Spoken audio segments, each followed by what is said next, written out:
Cristiano Ronaldo tampil gemilang dengan mencetak gol spektakuler dan mencatatkan rekor luar biasa. Sementara itu Sadio Mane berpeluang bakal didepak karena dianggap nggak bisa duel 1 lawan 1. Simak selengkapnya di Cetak Gol Harian berikut ini.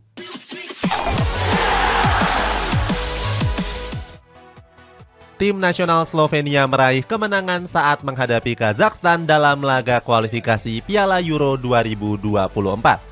Bertanding di Astana Arena, Jan Oblak dan kawan-kawan mengakhiri laga dengan keunggulan tipis 1-2. Kazakhstan sempat unggul lebih dulu lewat Maxim Samorodov di menit ke-23.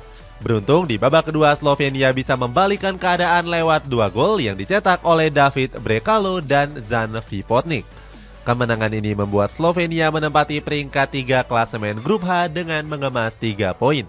Mereka kalah selisih gol atas Denmark dan juga Irlandia Utara. Tim nasional Italia menelan kekalahan saat menghadapi timnas Inggris di laga pertama kualifikasi Piala Euro 2024. Bermain di hadapan para pendukungnya, Gli Azzurri berhasil dipermalukan dengan skor tipis 1-2. Skuad The Three Lions unggul terlebih dahulu dengan mencetak 2 gol lewat Declan Rice dan juga Harry Kane. Sebagai informasi, gol penalti yang dicetak oleh Kane ini berhasil memecahkan rekor. Penyerang Tottenham Hotspur itu telah mencetak 54 gol dan berhasil melewati torehan dari Wayne Rooney. Sebenarnya Inggris bisa saja mencetak gol ketiganya seandainya Jack Grealish nggak membuang peluang. Pemain Manchester City itu gagal menyepak bola dengan sempurna setelah sepakannya menyamping di sisi kanan. Di babak kedua, Italia bisa memperkecil kedudukan lewat gol dari Matteo Retegui. Namun menjelang babak kedua usai, Inggris harus bermain dengan 10 pemain. Saat itu Luke Shaw diusir oleh pengadil lapangan karena menerima kartu kuning kedua. Pemain Manchester United itu kedapatan melanggar Retegui saat memasuki menit ke-80. Sampai dengan peluit panjang dibunyikan, skuad Gli Azzurri gagal menceploskan satupun gol balasan. Hasil ini membuat skuad The Three Lions menempati puncak klasemen grup C. Sementara Italia berada di bawah klasemen dengan belum meraih 1 poin pun. Tim nasional Denmark menjalani partai perdana kualifikasi Euro 2024 menghadapi Finlandia. Di laga itu, skuad dinamit berhasil menang dengan skor akhir 3-1. Rasmus Højlund berhasil menjadi bintang dengan mengemas hat-trick di laga ini. Ketiga gol itu dilesakan masing-masing di menit ke-21, 82 dan juga menit akhir babak kedua. Sedangkan Finlandia cuma mampu membalas lewat gol dari Olivier Antman. Hasilnya skuad asuhan Kasper Hjulmand itu memuncaki klasemen grup H dengan torehan 3 poin. Tim nasional Portugal meraih kemenangan besar dalam laga pertama kualifikasi Piala Euro 2024. Dalam laga itu, Cristiano Ronaldo dan kawan-kawan membabat habis Liechtenstein dengan keunggulan telak 4-0. Portugal menutup babak pertama lewat gol tunggal Joao Cancelo di menit ke-8. Memasuki babak kedua, skuad Selecao kembali menambah keunggulan dengan mencetak 3 gol. 3 gol tersebut dicetak lewat Bernardo Silva dan 2 gol dari Cristiano Ronaldo. Salah satu gol yang dicetak Ronaldo itu berhasil dia lesakan lewat sepakan roket yang sangat indah. Di laga ini juga Ronaldo memecahkan beberapa rekor yang sangat gemilang. Ex-Real Madrid itu selalu berkontribusi besar untuk timnas Portugal dengan selalu mencetak gol dalam 20 tahun terakhir. Gak cuma itu, Ronaldo juga memecahkan rekor sebagai pemain yang paling sering bermain di tim nasional senior. Dia pun tercatat sudah memainkan 197 caps selama berseragam Selecao. Dengan hasil ini, Portugal memuncaki klasemen sementara grup J dengan mengoleksi 3 poin. Diikuti oleh Bosnia and Herzegovina yang membuntuti di peringkat kedua. Ralf Rangnick tetap memanggil David Alaba yang saat ini sedang mengalami cedera. Pelatih asal Jerman ini menegaskan kalau dirinya nggak terlalu khawatir dengan cedera pemain Real Madrid tersebut. Sebab Rangnick menilai kalau banyak pemain lain yang juga tampil mengesankan di sesi latihan. Dia pun cukup yakin bisa meraih kemenangan meskipun tanpa diperkuat sang kapten. Selain itu, ex-pelatih interim Manchester United ini juga memuji performa sang kiper Heinz Lindner. Dia bilang kalau Lindner selalu menampilkan performa apiknya saat bermain bersama Austria. Jen Anderson membeberkan alasan tetap memanggil Zlatan Ibrahimovic ke tim nasional Swedia. Pelatih asal Swedia ini menyebut kalau skuadnya butuh sosok pemimpin. Jen bilang kalau sosok tersebut cuma dimiliki oleh Ibrahimovic. Selain itu, sang pelatih juga mengakui kalau kualitas pemain AC Milan ini masih layak untuk bersaing di level internasional. Di sisi lain, Ibrahimovic juga sangat termotivasi untuk membawa skuad Blaugrana lolos ke Euro 2024. Pemain 41 tahun ini mengatakan kalau dia bakal berusaha mati-matian demi bisa mewujudkan hal tersebut. Domenico Tedesco bertekad untuk meraih kemenangan di laga debutnya di tim nasional Belgia. Pelatih 37 tahun itu yakin bisa meraih targetnya di skuad The Red Devils. Selain itu, Tedesco juga percaya kalau anak asuhnya bisa mengatasi Swedia di laga nanti. Namun dia mewaspadai Zlatan Ibrahimovic yang bisa menjadi ancaman timnya. Di sisi lain, winger tim nasional Belgia yakni Leandro Trossard juga memberikan pujiannya kepada Tedesco. Ex-Brighton ini bilang kalau di bawah asuhannya Belgia saat ini lebih dinamis dan juga lebih percaya diri.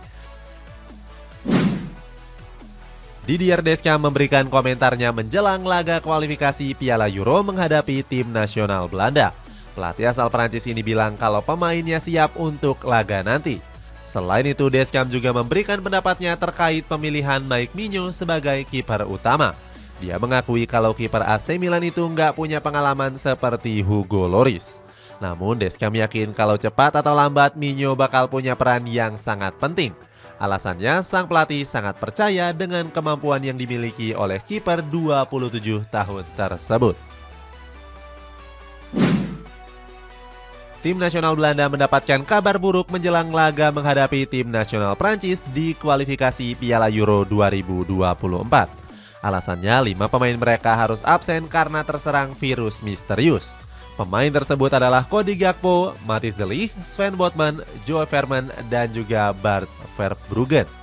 Meskipun tanpa diperkuat oleh pemain inti, Ronald Koeman selaku pelatih masih cukup optimis. Menurut ex-Barcelona ini, dia sudah mempersiapkan penggantinya dengan memanggil 2 pemain di setiap lini. Oleh karena itu, absennya 5 pemain tersebut bukan menjadi sesuatu hal yang menjadi masalah. Manchester United sangat gencar untuk memboyong Harry Kane di musim panas nanti. Selain sejumlah uang, skuad Setan Merah juga siap menawarkan salah satu pemainnya. Pemain tersebut yaitu Dean Henderson yang saat ini sedang menjalani masa peminjaman di Nottingham Forest. Tottenham Hotspur sendiri saat ini memang sedang krisis di posisi kiper. Mereka sedang mencari suksesor Hugo Lloris yang sudah memasuki usia senja. Maka dari itu, skuad Setan Merah berharap hal tersebut bisa memuluskan kesepakatan transfer Kane ke Old Trafford. Chelsea dikabarkan tertarik untuk mendatangkan Wilfried Gnonto dari Leeds United. Pemain berusia 19 tahun ini rencananya didatangkan untuk memperkuat amunisi di lini serang skuad The Blues. Apalagi Gnonto berhasil mencuri perhatian bersama skuad The Whites di musim ini. Pasalnya di usia yang masih sangat muda, dia sudah bermain di 20 laga dan mengemas 4 gol. Selain Chelsea, masih ada Manchester City dan Arsenal yang juga kepincut dengan ex pemain junior Inter Milan ini. Namun mereka harus meyakinkan Leeds United agar bisa mengamankan jasanya. Graham Potter sering dirumorkan bakal dipecat dari kursi kepelatihan Chelsea.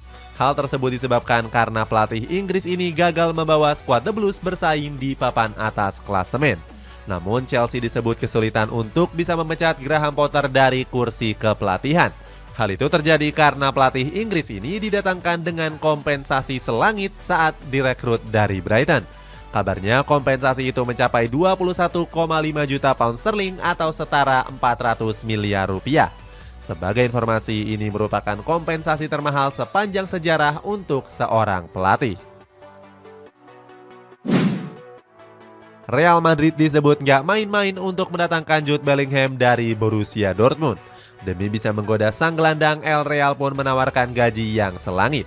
Dilansir dari Marca, Bellingham akan mendapatkan gaji sebesar 10 juta euro atau 166 miliar rupiah per tahunnya. Dengan gaji yang setinggi itu membuat klub lainnya merasa minder. Sebelumnya, Liverpool mundur dalam perburuan sang gelandang yang dinilai punya mahar fantastis. Skuad di Borussen sendiri mematok harga Bellingham sebesar 150 juta euro. Sadio Mane sempat mengalami cedera panjang setelah bergabung ke Bayern Munchen di musim panas lalu. Akan tetapi winger Senegal itu sudah pulih dari cedera panjangnya sejak bulan Februari kemarin. Namun menurut laporan dari Liverpool Echo, Di Roten merasa nggak puas dengan performa Mane. Ex pemain dari Southampton itu dianggap kerap kalah dalam duel 1 lawan 1 saat sesi latihan. Di sisi lain, Mane juga kurang dalam hal positioning di mana dia sering terjebak offside. Dia pun dianggap sudah kehilangan daya jelajahnya saat berseragam Liverpool. Tim nasional Jerman sempat melakukan aksi protes tutup mulut di Piala Dunia 2022 yang lalu. Alasannya mereka mengecam tentang larangan menggunakan ban kapten pelangi di turnamen 4 tahunan tersebut. Atas aksinya itu Jerman sempat mendapatkan kritik bahkan dari pejabat pemerintah mereka sendiri. Melihat hal itu, kini mereka memutuskan untuk nggak memakai ban kapten pelangi lagi. Pasalnya, skuad Der Panzer nggak mau lagi terlibat dalam urusan yang berbau politik. Alasannya itu mengganggu fokus mereka dalam bermain sepak bola. Bayern Munchen sedang kekurangan seorang striker baru setelah kepergian Robert Lewandowski. Fika Jazz mengabarkan kalau Di Roten tengah mengincar penyerang Chelsea yakni Romelu Lukaku. Bomber asal Belgia itu mendapatkan pujian dari sang pelatih Julian Nagelsmann. Nagelsmann menyebut kalau Lukaku merupakan salah satu striker terbaik dunia seandainya dia nggak mengalami cedera. Penyerang yang saat ini dipinjamkan ke Inter Milan itu dinilai masih berada di usia keemasan. Oleh sebab itu, manajemen Di Roten pun sedang menjalin komunikasi dengan manajemen Chelsea. Bayern Munchen resmi memecat Julian Nagelsmann dari kursi kepelatihan. Kabar tersebut sudah dikonfirmasi langsung oleh jurnalis kenamaan asal Italia yakni Fabrizio Romano. Romano menyebut kalau manajemen Di Roten sudah menyiapkan pelatih baru pengganti Nagelsmann. Kabarnya Thomas Tuchel akan menjadi pelatih FC Hollywood sampai dengan tahun 2025. Hal ini pun sudah dikonfirmasi oleh jurnalis Fabrizio Romano. Di sisi lain, Nagelsmann juga mengaku terkejut dengan kabar pemecatan dirinya. Pasalnya, dia menerima kabar tersebut saat sedang berlibur bersama keluarga kecilnya. Selain itu, keputusan ini diambil manajemen karena Bayern Munchen sudah kehilangan 10 poin di musim ini. Mereka nggak yakin kalau Nagelsmann bisa memenangkan treble winner di musim ini. Sime Verschjalko dikabarkan akan segera mengumumkan gantung sepatu dari dunia sepak bola. Kabar tersebut disampaikan oleh jurnalis kenamaan asal Italia Fabrizio Romano. Selama berkarir sebagai pemain, Verschjalko berhasil meraih beberapa trofi juara. Beberapa trofi tersebut diraih saat dia masih berseragam Atletico Madrid selama 3 musim. Mulai dari 1 gelar La Liga sampai dengan 1 gelar Europa League di musim 2017-2018. Setelah memutuskan untuk pensiun, mantan pemain Inter Milan ini akan melanjutkan karir sebagai seorang agen. Adidas merilis beberapa jersey tandang tim nasional wanita untuk mengarungi Piala Dunia 2023. Beberapa jersey tersebut mulai dari tim nasional Argentina, timnas Jerman sampai dengan timnas Jepang. Uniknya, Adidas mendesain jersey away tersebut karena terinspirasi dari pemandangan alam. Sebagai contoh ada jersey timnas Argentina yang terinspirasi dari pegunungan Serrania de Hornocal. Selain itu ada juga timnas Jerman yang terinspirasi dari hutan hijau. Terakhir ada timnas Jepang yang juga nggak mau kalah dengan pemandangan yang terinspirasi dari warna langit di Gunung Fuji. Barcelona sedang terancam karena tuduhan kasus suap kepada mantan komite wasit Jose Negreira.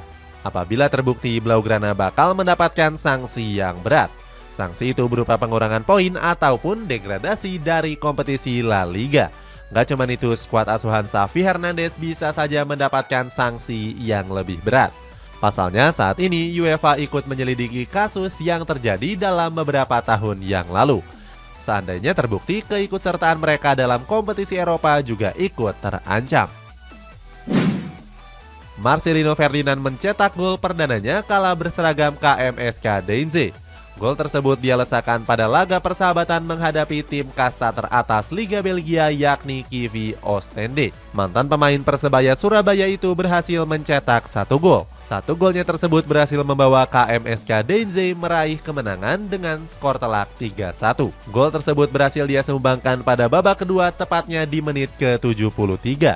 Ini merupakan pertandingan perdana Marcelino sebagai starter selama berseragam klub tersebut. Tim nasional Burundi akan berhadapan dengan timnas Indonesia pada hari Sabtu malam nanti. Pertandingan ini sendiri digelar bertepatan dengan bulan suci Ramadan. Walaupun demikian, hal itu nggak menjadi masalah bagi sang juru taktik Etienne Ndairagije. Pelatih 44 tahun itu tetap mengizinkan para pemainnya untuk tetap melaksanakan puasa. Ndairagije menambahkan kalau dia nggak akan melarang anak asuhnya untuk berpuasa. Sebab dia menyebut kalau hampir 50% pemain Burundi adalah pemeluk agama Islam. Di sisi lain, hal tersebut berbeda dengan apa yang disampaikan oleh Sintayong. Pelatih tim nasional Indonesia itu berharap para pemainnya untuk nggak melakukan puasa Ramadan.